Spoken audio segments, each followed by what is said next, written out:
Et l'invité placement du mois est Martin Détroyat, responsable partenariat chez Silex. Bonjour Martin. Bonjour. Merci d'être avec nous dans Parlons Placement. Alors on va essayer de comprendre ensemble comment saisir les fenêtres de souscription, mais aussi penser l'horizon d'investissement. On va parler de produits structurés, c'est ce que vous faites chez Silex. D'ailleurs, on va peut-être commencer par redéfinir rapidement l'activité de Silex pour celles et ceux qui nous écoutent, qui se posent des questions sur l'investissement, peut-être sur les produits structurés. Chez Silex, c'est quoi vos convictions ? Exactement. Alors nos convictions, déjà, Silex, qui nous sommes, effectivement, on travaille la classe d'actifs des produits structurés. Donc nous sommes ce qu'on appelle broker en produits structurés, broker ou courtier, si on doit employer un terme un petit peu plus français. Bien sûr. Notre métier, c'est quoi ? C'est depuis plus de 10 ans concevoir des produits structurés qui répondent aux besoins, premièrement, des gestionnaires privés de fortune suisses, parce que notre société a trouvé sa genèse d'abord sur le marché genevois. Et ensuite, différents bureaux se sont montés. Pour la partie française, le bureau parisien maintenant est créé depuis plus de 8 ans. Et notre mission de tous les jours, c'est d'accompagner les conseillers en gestion de patrimoine dans la conception et l'élaboration de produits structurés.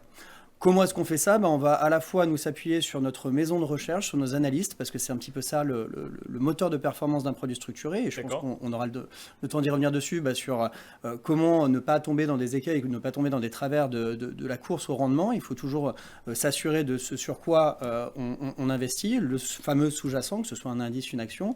Pour ça, nous, chez Silex, on s'appuie sur nos analystes, que ce soit des analystes crédit, des analystes actions, pour nous permettre d'avoir une bonne vue sur les marchés et éviter de se tromper au maximum. En tout cas, c'est ce que nous tâchons de faire depuis maintenant plus de 10 ans. Ça tombe bien parce qu'on a pas mal de questions pour avoir justement une bonne vue sur les marchés, que ce soit contexte macroéconomique, contexte géopolitique, niveau taux, quelles sont les convictions que vous avez aujourd'hui, niveau des marchés aussi tout simplement, notamment des marchés américains avec une forte concentration de la partie tech de la cote.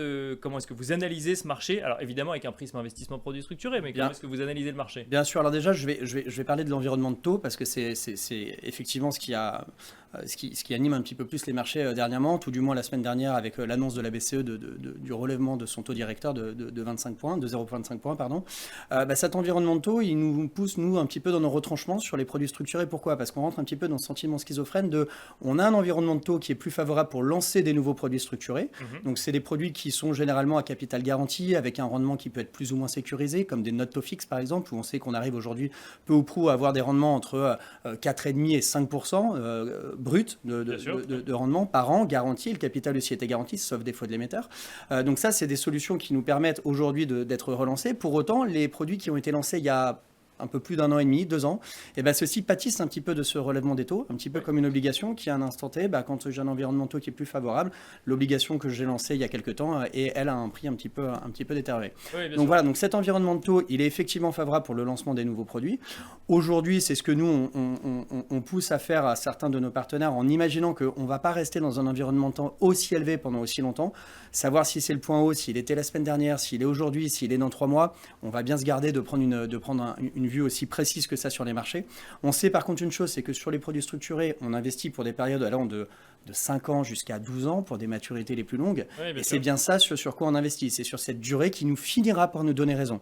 Est-ce qu'on va avoir raison dès la première constatation qui peut être une première constatation qui est annuelle, ou bien ce sera au bout de 2 ans, 3 ans, 4 ans. En tout cas, on s'achète toujours du temps sur les produits structurés pour que notre scénario de départ finisse par se réaliser. Si on reste sur les taux, justement, des taux élevés, ça veut dire une partie obligataire donc du coup qui offre potentiellement un peu plus de rendement, vous l'avez dit, si jamais on le prend à l'instant T.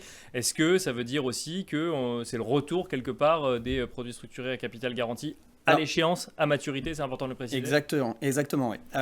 C'est le retour, disons qu'il est déjà là depuis un moment. Oui, bien sûr. Ce retour-là, ça fait maintenant 3 ans, un petit peu depuis cette inflation. Mais on précisait que ça n'allait pas durer éternellement, finalement c'est toujours le cas aujourd'hui. Exactement, ce qu'on n'a pas matérialisé, et effectivement ce que personne n'a pu prédire, et encore une fois, personne n'a de boule de cristal à son bureau, c'est ce qui s'est passé il y a maintenant quasiment un peu plus de 100 jours, parce qu'on avait des taux qui commençaient à retendre avec une baisse de l'inflation. On reparlait de nouvelles baisses de taux pour les banques centrales européennes et la Fed qui devait commencer véritablement à enclencher un cycle de baisse. Et il n'en a été rien de tout ça. La BCE a même monté ses taux. Voilà, dernièrement la BCE a monté ses taux pour venir pallier à un retour de l'inflation en Europe. Bien sûr. On reste convaincu chez Silex au niveau de notre recherche que ce passage-là, cette hausse de taux ne va être que passagère. Pourquoi ? Parce qu'on n'est pas du tout sur le scénario de 2022 post-Covid, avec une inflation qui s'est faite aussi par, non pas simplement que l'offre, mais aussi la demande. Aujourd'hui, on voit que cette inflation, elle est beaucoup plus modérée, qu'elle se fait vraiment par l'offre. Et donc, dès que ce qui se passe d'un point de vue géopolitique finira par trouver une solution, on imagine que l'inflation devrait redescendre. Pas sur les niveaux de février très certainement tout de suite, mais en tout cas ne pas nécessiter de nouvelles hausses de taux. Comment on fait aujourd'hui pour aller chercher du rendement avec des produits structurés, Martin ? Alors aujourd'hui, on fait un constat très simple. On est, et vous l'avez dit tout à l'heure, on est sur des niveaux quasiment les plus hauts historiques, que ce soit sur le Nasdaq, sur le S&P, sur le CAC 40 et sur l'Eurostoxx 50. Donc il y a deux manières de gérer les produits structurés. Où on se dit, de toute façon, c'est le principe des marchés de ne continuer que de monter progressivement dans la durée. Dans ce cas-là, on peut aller sur des produits de catégorie type Athena, c'est-à-dire que c'est un produit qui va délivrer une performance au moment où notre sous-jacent repassera par son niveau initial qu'on aura constaté. Ou alors, il y a une autre catégorie de produits aussi qu'on peut un petit peu favoriser, nous, actuellement, parce qu'on peut se dire, mais on est un petit peu haut, est-ce que les marchés actions américains ne sont pas un petit peu surpricés ? Cette histoire de tech, est-ce que c'est pas une bulle ? Chez nous, nous ne pensons en aucun cas que c'est une bulle. On pense véritablement qu'on est à l'aube d'une révolution technologique qui ne va faire que trouver sa place de plus en plus dans le quotidien de chacun. Mais c'est un questionnement régulier sur les marchés. On peut légitimement avoir aujourd'hui, si on a besoin d'investir une somme, quelle qu'elle soit, on peut vraiment se poser cette question-là. D'accord. Pour pouvoir pallier à cette question-là et y répondre, chez nous, on favorise du coup les produits structurés de type Phoenix, qui vont distribuer un coupon en cours de vie jusqu'à un certain niveau de baisse du sous-jacent. Et aujourd'hui, sur des sous-jacents sur lesquels nous sommes encore, nous, chez nous, très très sélectifs, on ne va pas, encore une fois, on ne cède pas aux sirènes de la course au rendement. On fait très attention d'un point de vue macro, en imaginant est-ce que l'indice que l'on pourrait choisir au niveau géopolitique, au niveau sectoriel, au niveau, sur toutes ces catégories-là, est-ce qu'on est clair sur l'horizon de placement que l'on a et est-ce que la barrière de baisse jusqu'à X%, on est confort avec ça pour que ça continue de délivrer le rendement.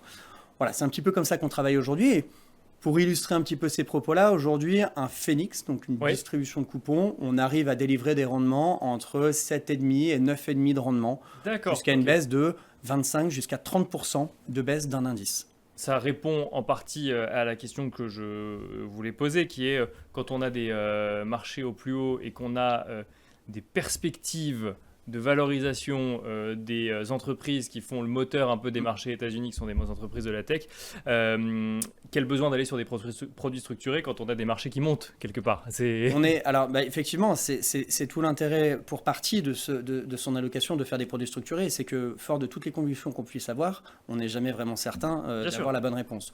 Donc en fait, c'est se laisser la possibilité de se tromper un petit peu sur ses convictions, sur la poche que l'on pourrait utiliser pour les produits structurés, et d'avoir complètement raison sur les autres poches où on serait beaucoup plus directionnel sur des fonds classiques qui, eux, seraient vraiment des fonds actions typés américaines, européennes et autres pour jouer vraiment la direction du marché, alors que nous, on va se laisser la possibilité de s'être quelque part un petit peu trompé ou d'être hésitant sur cette direction des marchés pendant un certain temps.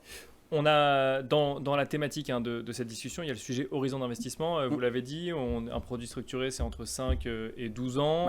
Dans les contextes de marché incertains qu'on connaît, alors si tant est qu'il existe des contextes de marché certains, certainement pas, mais en tout cas, là, il y a quand même pas mal d'inquiétudes ou pas mal de questionnements sur la suite potentiellement d'un certain nombre de sujets qui animent les marchés. Est-ce qu'il vaut mieux faire du long terme en produits structurés ou ça dépend de la stratégie de chacun ? Ça va dépendre effectivement de la stratégie de chacun. Moi, j'aime à rappeler qu'un produit structuré, il peut être intéressant pour un patrimoine financier spécifique et pas pour le voisin. Donc, je pense qu'il est bon à chaque fois d'analyser le produit structuré par rapport au profil de risque du client, son horizon d'investissement. Il est certain d'une chose, c'est que plus on va se laisser de temps sur la maturité du produit, plus on va se laisser le temps de finir par avoir raison.